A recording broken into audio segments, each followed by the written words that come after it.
Welcome to CES 2013, where we're doing a special edition Lenovo Unboxed. And as always, this is Gavin here with Kevin Beck. Hi, Kevin. Gavin, how you doing? I'm doing great. We're here in the Lenovo Lounge, which has just opened up.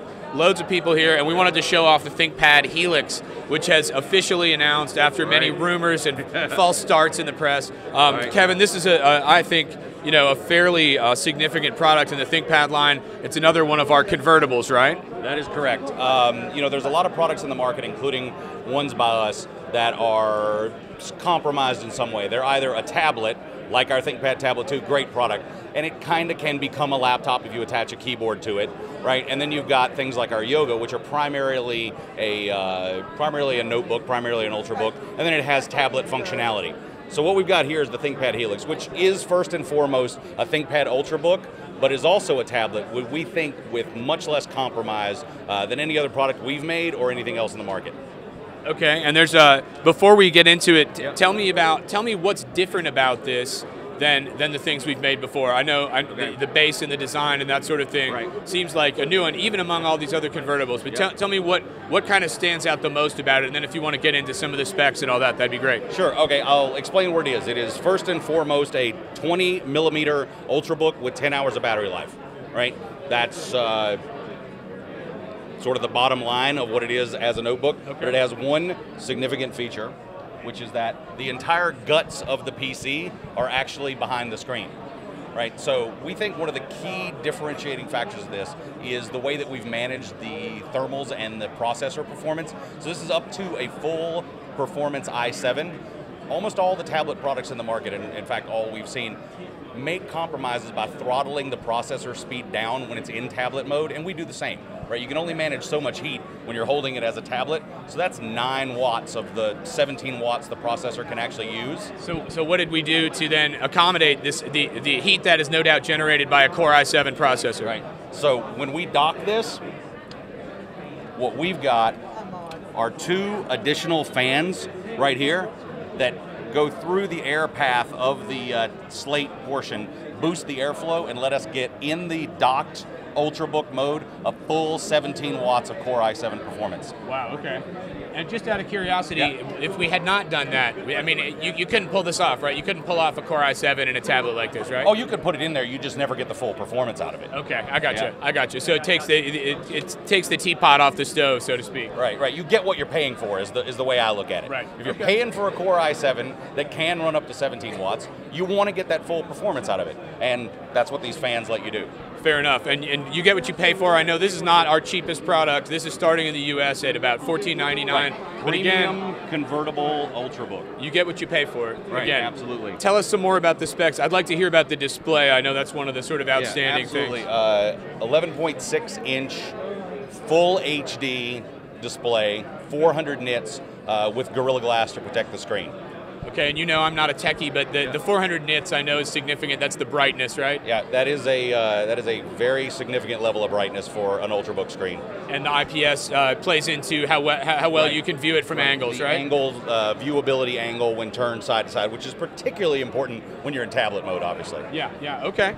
And what other specky kind of things do you want to do before you show us, inevitably, the ports that you love so much? Right, very well spec'd, up to 8 gigs of RAM, up to 256 gigs of storage. Digitizer Pen. Oh, the pen. I'd forgotten this because the Thinkpad Tablet 2, of course, came out, and the big deal with that was the pen. Right. Does this pen differ at all from the one on the Tablet 2? Nope, same basic functionality. It's a full digitizer. So for folks who need to do things that require pen levels of precision, like drawing or capturing signatures, you're going to have that available. Okay, and again, not to overstate it, but you've got keyboard input, you've got touch input with your finger, and you've got the pen, right? Right.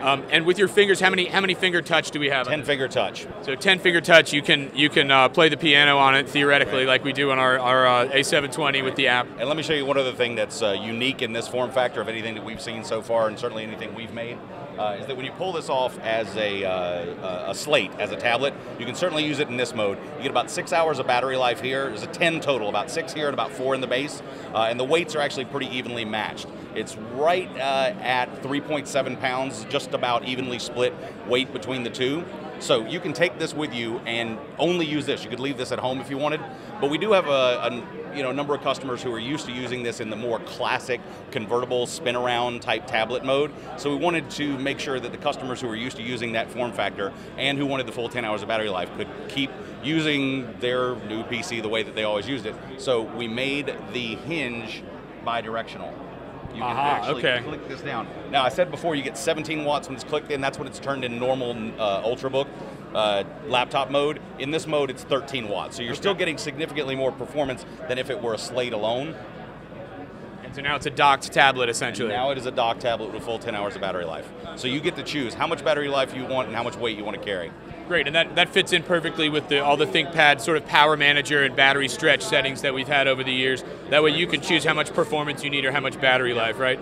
And so Kevin, you're getting into the usage modes here, which is an interesting thing too. With our Yoga, we had laptop, tablet, tent, and stand, and I've actually seen a couple different ways of describing the modes for Helix so far. We may be contradicting ourselves a little, sure.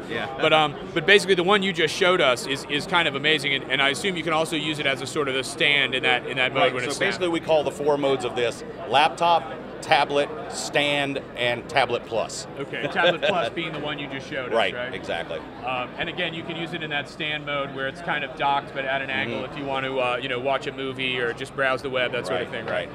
So just a quick run through of the ports here. We've got USB 2.0 on the Slate portion itself, mini display port. This is the docking port. That's the cutout for the dock when it's turned around backwards. And then we've got the power plug here. So you truly can plug an external device in here and charge it, even if you choose to leave this at home. And then on the base itself, we've got 2 USB 3.0 mini display port and a charging port. Very cool. And I'm a little bit out of order here topically, but did you mention the Gorilla Glass? It is a Gorilla Glass display, right? Correct. And we've heard some things about Corning is working on the recipe for Gorilla Glass. So when I saw the weight for this product, it seemed lower than I expected, and I assume that's maybe because Gorilla Glass is refining. Gorilla Glass has improved over time, absolutely. We loved, for instance, the original ThinkPad tablet, but it made it heavy for sure. So great. What else you got to show me? Obviously, this is a Windows 8 device. You can get all your traditional desktop applications as well as the apps that are available in the Windows Store. I think the one other thing I would mention is that because it's got the ThinkPad name on it, it does have a track point. This is the first product that we brought out with our new 5-button touchpad. So astute observers may notice that there aren't actually any physical buttons here for the track point. In order to fit everything in, we had to develop a new trackpad. So you still get the 3 buttons that you're used to with your traditional track point, but they're now integrated into the touchpad, right? So we've got left click, right click, and our center click for scrolling. And then if you choose to use the touchpad, you still get all of your standard Windows gestures. If I'm doing it right. Cool. And then you've got your 2 clicks. So we call it a 5-button click pad. Nice. Very good. Well, anything else to cover, Kevin? No, I think we've just about got it. All right. There is your very noisy, but very sincere, shall we say, Day 1 CES edition of unboxing the ThinkPad Helix. Kevin, thanks so much. You're very welcome. Thank you, Gavin. All right. Take care.